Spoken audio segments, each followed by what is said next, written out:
Good morning to all of you once again for accountancy class. We are discussing a chapter number 4, that is process and base of accounting.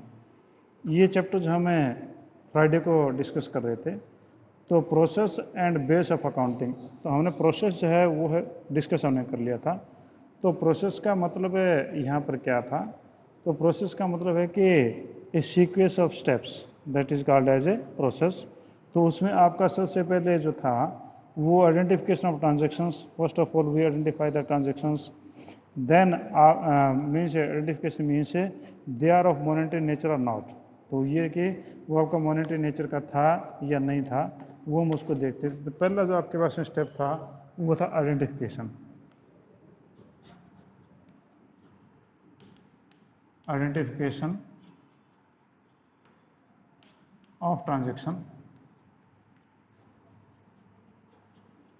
पहले तो ये था कि हमने transaction को identify किया कि they are of monetary nature और not. If they are not of monetary nature then we can't record that transaction. For example, there is a quarrel between the senior manager and the junior manager, तो हम उसका हम कोई transaction नहीं कर सकते, क्योंकि सीनियर मैनेजर जूनियर मैनेजर की लड़ाई होगी, बिजनेस को लॉस तो होगा पर amount is not here it means. और ये कोई ट्रांजेक्शन भी नहीं माना जाएगा क्योंकि मॉनेटरी नेचर का नहीं, दोनों के बीच में लड़ाई झगड़ा है, हम इसको आइडेंटिफाई नहीं कर सकते, हम इसको एज एन ट्रांजेक्शन आइडेंटिफाई नहीं करेंगे। तो पहला आइडेंटिफिकेशन था। दूसरा प्रिपरेशन ऑफ वाउचर्स, ठीक है।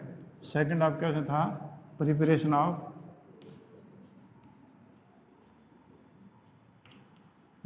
वाउचर्स।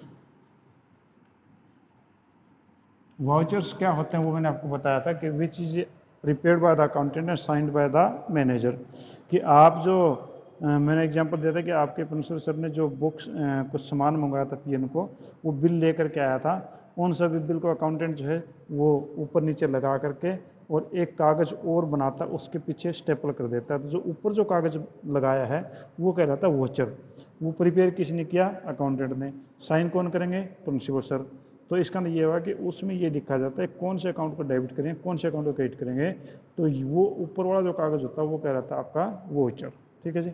उसके बाद वोचर के बाद में आपका होता है entry in original book, entry in या रिकॉर्डिंग बोले, recording in original books, original book of entry, या हम इसको कहते हैं जर्नल भी कहते हैं, यानी जर्नल में एंट्री करना। हम इसको ये भी कह सकते हैं कि when we have identified then we prepare the vouchers and after it we will write the transaction, we will record the transaction first time anywhere in the books, that is called as a recording of transaction in original books या journal entry. हम पहली बार जहाँ पर भी transaction लिखेंगे, तो जहाँ पर पहली बार हम ट्रांजेक्शन लिखेंगे वो आपका कहलाता है जी जर्नल एंट्री। या जर्नल के अलावा उसकी 7-8 सब्सिडरी बुक्स हैं जो मैं आपको बाद में करवाऊंगा, उनमें कहीं भी कर सकते हैं, या जर्नल में कर देंगे या किसी भी सब्सिडरी बुक में कर देंगे एंट्री। तो वो आपका कहलाता है recording in original book of entry, ठीक है जी। उसके बाद में आपका नेक्स्ट स्टेप आता है posting to ledger. Posting to ledger account, ledger account. मैंने आपको ये बताया था कि जब जर्नल पूरा हो जाए तो उसके बाद में लेजर अकाउंट में, लेजर अकाउंट मैंने बताया था कि इस प्रकार से टी शेप का एक अकाउंट होता है, उसको हम लेजर अकाउंट बोलते हैं। यानी all the transaction related to a person from और a company recorded, added, subtracted at one place, that is called as ledger. तो यहाँ पर हम लेजर बनाते हैं और लेजर से जब बैलेंस बाद में निकालते हैं, ठीक है। और लास्ट प्रोसेस जो था वो preparation of trial balance, preparation of trial balance, and final account, तो आपका जब लेजर जब प्रिपेयर हो जाते हैं then we find out the balances of the respective account and we put them into the trial balance, and when the trial balance is prepared means the turbines is agree, then we prepare the final account। और final account में मैंने आपको बताया था वो आपके जो 3 चीज़ें होती हैं, एक आपका ट्रेडिंग अकाउंट, उसके बाद में होता है प्रॉफिट एंड लॉस अकाउंट, और उसके बाद में आपका होता है ये बैलेंस शीट। ठीक है, तो ये चीज़ हम उसके अंदर करते थे। तो ये चीज़ें मैंने आपको जो फ्राइडे को डिस्कस की थी। अब हम डिस्कस करते हैं नेक्स्ट प्रोसेस के बाद में बेस ऑफ अकाउंटिंग। ये प्रोसेस था, जिस चैप्टर का नाम था process and base of accounting. तो ये तो आपका प्रोसेस हो गया। इस प्रकार से आपके 5 प्रोसेस थे, 5 प्रोसेस पूरे होते आपका अकाउंटिंग पूरा हो जाता, नया साल की फिर अकाउंटिंग स्टार्ट हो जाती है। तो अब जो आपका बेस ऑफ अकाउंटिंग है वो हम करेंगे। एंड अकाउंटिंग के बेस कौन कौन से हैं तो वो देखो, basis of accounting.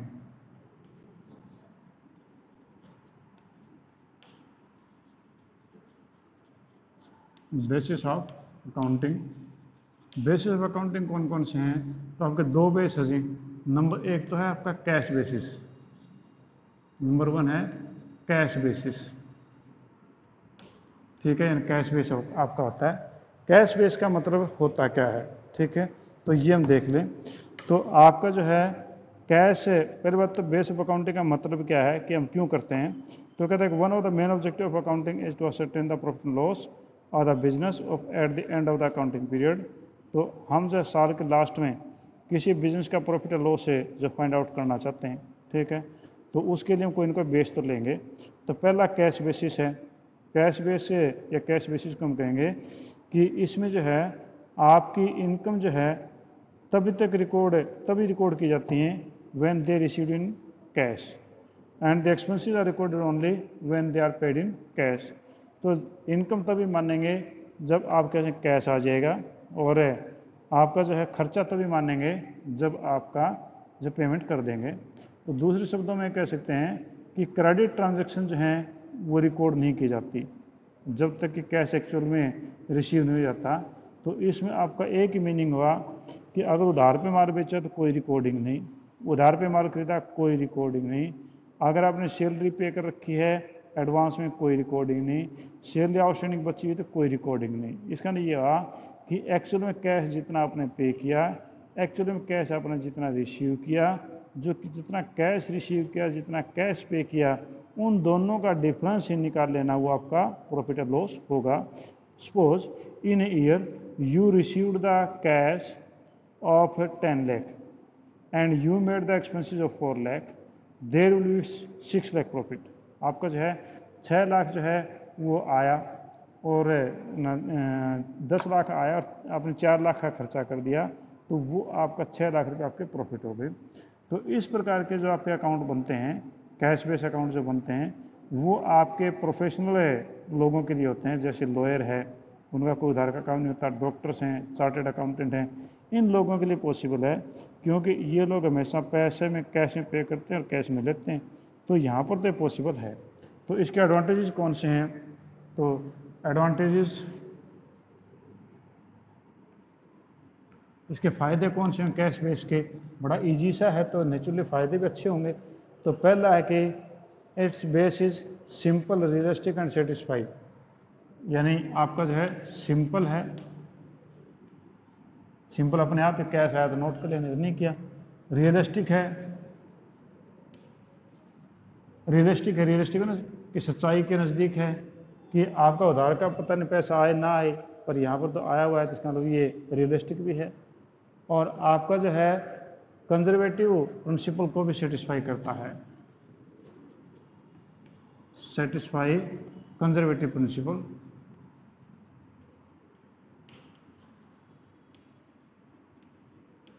Conservative principal का जो रूढ़िवादी सिद्धांत, रूढ़िवादी सिद्धांत क्या होता है कि जब पैसे आ गए तो एक्चुअली इनका मानो तो ना मानो।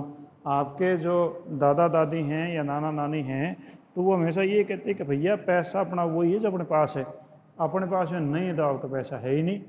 इसका ना अपने पास में जो है तो आपका पैसा है, दूसरे के पास में तो अपना पैसा नहीं है, तो वो आपका कंजर्वेटिव प्रिंसिपल है, यानी रूढ़िवादी सिद्धांत हम इसको बोलते हैं, पुराने लोगों का सिद्धांत बोलते हैं। तो ये कहते हैं पुराने लोगों के सिद्धांत को ये मान्यता देता है। तो पहला सिंपल है, रियलिस्टिक है और कंजर्वेटिव प्रिंसिपल को सेटिस्फाई करता है। दूसरा, it does not require the use of estimate and personal judgement, not required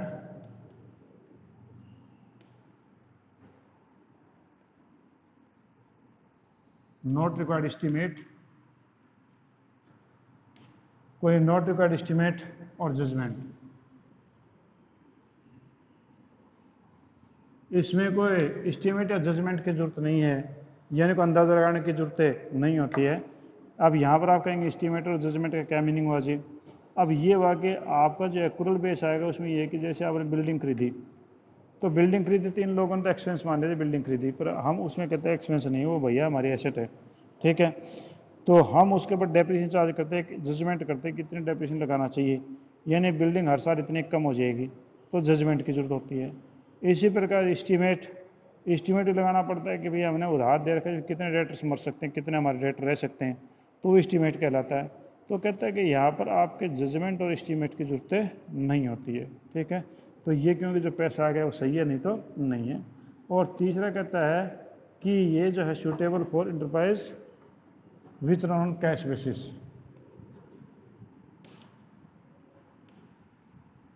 suitable for those businesses, enterprise या बिजनेसेस एक ही बात है, बिजनेसेस हु डील्स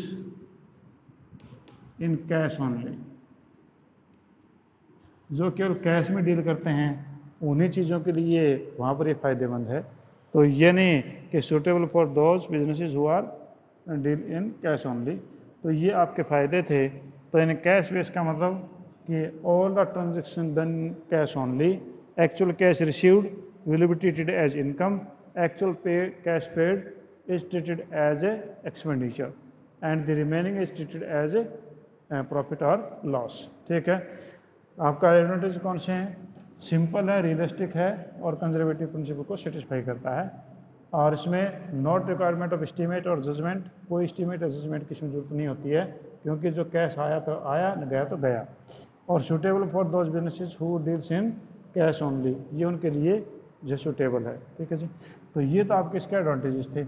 अब इसके कुछ डिसएडवांटेजेस भी हैं, क्योंकि आपके फ़ायदे तो ठीक है, 2-3 एक थे, पर यहाँ पर नुकसान भी, क्योंकि एक्चुअल में सारी ज़िंदगी कैश के दम पर नहीं चलती।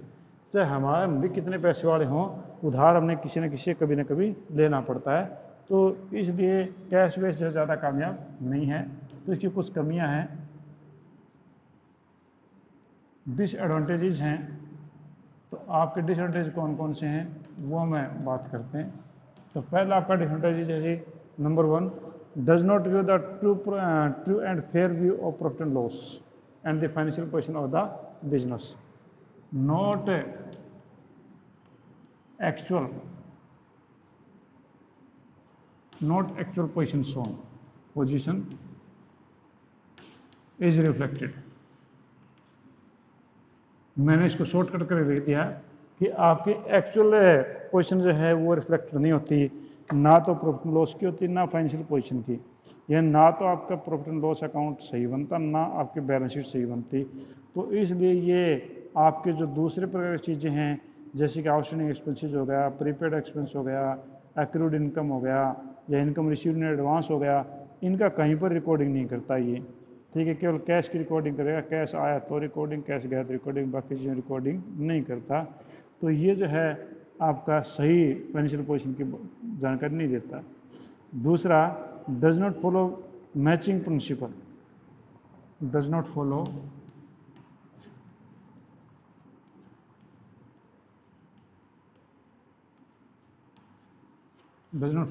Matching principal.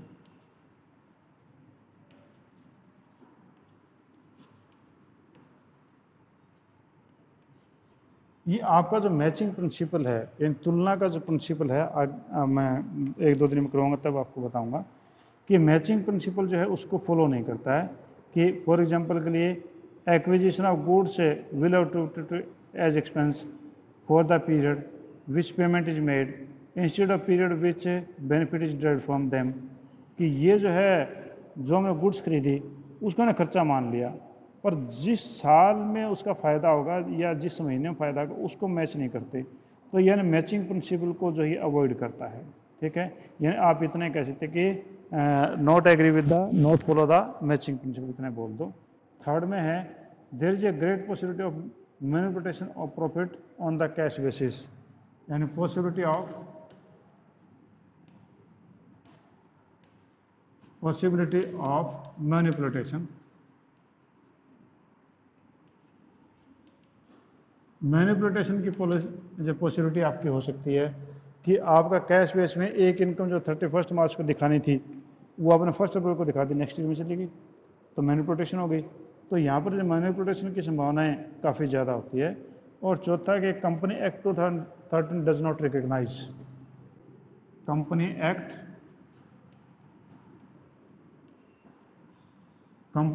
2013 नॉट रिकग्नाइज, इसको कंपनी एक्ट 2013 रिकॉग्नाइज नहीं करता। If you prepare the accounts according to this cash basis, the company act will never accept this, उनको जो कभी भी एक्सेप्ट नहीं करता है, यानी उनको फ्रॉड मानेगा इन अकाउंट को, यानी कि वो जो है असली अकाउंट नहीं है।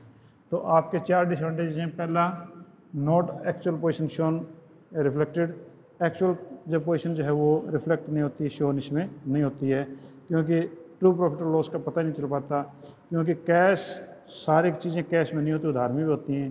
तो कुछ खर्चे भी उधार में होते हैं, कुछ हमने इनकम भी उधार में होती हैं, तो एक्चुअल पता नहीं चल पाती। Does not follow the matching principal, इसमें मैचिंग प्रिंसिपल को फॉलो नहीं करता कि किस समय की इनकम है और किस समय का एक्सपेंस है, उन दोनों का कंपेरिजन हम किया करते हैं, पर यहाँ पर आपका कंपेरिजन पॉसिबल नहीं है। पॉसिबिलिटी ऑफ मैनिपुलेशन, यहाँ पर मैनिपुलेशन की उसकी पॉसिबिलिटीज़ होती हैं कि इसमें जो है कैश बेसिस में आपका इनकम जो है वो अगले साल दिखा करके या खर्चा जो है वो पिछले साल दिखा करके मैनिपुलेशन की जा सकती है। और कंपनी एक्ट 2013 जो इसको रिकॉग्नाइज नहीं करता, मान्यता नहीं देता है कि अकाउंट, इनको अकाउंट मानता ही नहीं, वो कहता है कि ये अकाउंट है ही नहीं है। तो ठीक है। दूसरा, accrual base of accounting. Accrual base of accounting कौन सा है? एक्रूअल बेस ऑफ अकाउंटिंग जो है वो आपका जो भी उधार या नगद जो भी कुछ हुआ उन सारों को लेके चलता है, तो वो आपका कहता है accrual base.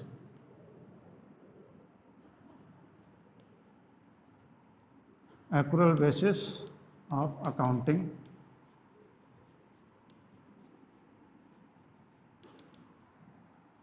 Accrual basis of accounting है, इसका क्या मीनिंग है?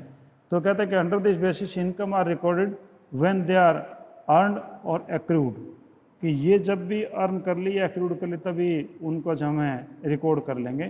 कि मान लो हमने किसी का काम कमीशन भी किया था, काम कर दिया, कमीशन मिलेगा नहीं, एक्रूड हो गई इनकम, तो एक्रूड हो गई तो हम रिकॉर्ड करेंगे। ठीक है। Irrespective of the fact whether cash received और नॉट, चाहे कैश आया हो चाहे नहीं आया हो, हमने काम कर दिया तो हमारी इनकम उसको मानेंगे। ठीक है। हमने जो सेल जिस प्रकार से we made the sale on credit, it means we will treat it as an income of the year. अब पैसा चाहे आया या नहीं आया कोई बात नहीं है, तो हम उसको उसी समय इनकम मान लेंगे। ठीक है।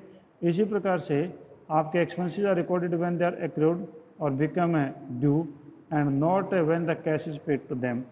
और इसी प्रकार से हमारे एक्सपेंसेस हैं जब हमने खर्चे कर दिए, भले उनकी पेमेंट किया नहीं की, यानी वो ड्यू हो गए, तो इसका नाम हमारे एक्सपेंस हो गए, उसको रिकॉर्ड करते हैं। जैसे कि लैंडलॉर्ड है, उसको हमने रेंट देना था, पे नहीं किया, तो इसका मतलब ये नहीं कि तो पे नहीं करें खर्चा नहीं माना जाएगा, भैया वो पैसा उधार में पड़ा है, हमें देंगे। तो लैंडलॉर्ड का जो रेंट है वो भी इसी प्रकार का एग्जाम्पल है। ठीक है। और इसी प्रकार से हम कह सकते हैं कि आपका अगर कोई दूसरा खर्चा है या कोई दूसरी इनकम है जो ड्यू हो चुकी है पर उन्होंने पे नहीं किया, रिसीव नहीं की, तो वो आपके इसमें मानी जाएगी। और इस प्रकार से हम एक पर्टिकुलर पीरियड में जितने एक्सपेंस हुए, जितने आपके इनकम हुई हैं, उन सारों को रिकॉर्ड करेंगे। ये नहीं कि एक्सपेंस इस साल हो गया, पेमेंट अगले साल की तो अगले साल माने जाएंगे, नहीं, इसी साल में माने जाएंगे। इस प्रकार से एक्चुअल प्रॉफिट या एक्चुअल लॉस आपके पास में मिल जाता है। तो ये जो है एक इसका फ़ायदा है कि एक्चुअल प्रॉफिट या एक्चुअल लॉस हमें इससे मिल जाता है, तो इसका फ़ायदा होता है। तो इसे हम बोलते हैं आपका एक्रूअल बेस ऑफ अकाउंटिंग। ये एक्रूअल बेस ऑफ अकाउंटिंग आपका कहलाता है। यानी आपने जो खर्चे कर दिए या आपकी जो ड्यू हो गई इनकम, तो वो इनकम कहलाएगी, चाहे उधार हो, चाहे नगद हो, चाहे कैश हो, वो सारे के सारे रिकॉर्ड हम करते हैं। ठीक है। तो अभी जो हम इतना ही कर लेते हैं, ज़्यादा हम, क्योंकि चैप्टर पूरा नहीं होगा, तो कल ही आपका चैप्टर पूरा हो पाएगा। इसमें आपने कोई चीज़ पूछनी जो मैंने आपको बताई हैं, तो आप मेरे से पूछ सकते हैं। If any confusion is with you then you can take your confusions. और कोई आपने होमवर्क से रिलेटेड या कोई दूसरी चीज़ों से रिलेटेड कोई आपने क्वेश्चन पूछना है मेरे से तो आप पूछिए। आप साथ साथ में तैयारी करते रहिए, क्योंकि जब तक कोविड-19 चल रहा है हम कुछ नहीं कह सकते कब स्कूल लगेंगे नहीं लगेंगे। कुछ र्यूमर्स हैं कि 1 जुलाई से लगेंगे, कुछ र्यूमर्स हैं कि 15 जुलाई से लगेंगे, पर मुझे नहीं लगता कि अभी ऐसा होगा। मुझे तो लगता है कि सितंबर में जब तक थर्ड वेव नहीं आ जाती और थर्ड वेव पे काबू नहीं कर लेते तब तक मुश्किल है। और इस हालत में आपका जो ऑनलाइन टेस्ट हो सकता है, ऑनलाइन क्लास टेस्ट हो सकता है, यूनिट टेस्ट हो सकता है, और उनके नंबर जैसे अब हम +2 के अंदर बोर्ड के एग्ज़ाम्स के अंदर हम उनको कंसीडर कर रहे हैं, तो वो नंबर आपके फिर +2 के बोर्ड में चढ़ते हैं, क्योंकि अभी +2 का रिजल्ट ऐसे डिक्लेयर हो रहा है जितना परसेंट आपने 10th क्लास में लिया उसका 30%, जितना +1 में लिया उसका 30%, जितना +2 में लिया उसका 40%। तो यानी आपका 10th में जो हो गया वो तो हो गया। अब यहाँ पर जो +1 में है उसमें मार्क्स कैसे जुड़ेंगे वो आपको पता ही है कि आपके यूनिट टेस्ट हैं, आपके हाफ ईयरली फाइनल ईयर तीनों के मिलकर के जुड़ते हैं। तो इसलिए आप अपनी तैयारी पूरी रखिए, और जो ऑनलाइन टेस्ट हमें लेना पड़ेगा तो ऑनलाइन टेस्ट भी हम लेंगे और वो नंबर भी आपके जुड़ेंगे, फिर आपके +2 में वो जाकर नंबर हो सकता है क्लब ना हो जाएँ। तो इसलिए आप तैयारी साथ साथ में करते रहिए। ठीक है जी। हाँ जी, एनी अदर थिंग कोई आप पूछना चाहते हैं, कन्फ्यूजन है तो पूछिए, नहीं तो आज हम इतना ही करते हैं। Thank you, have a nice day.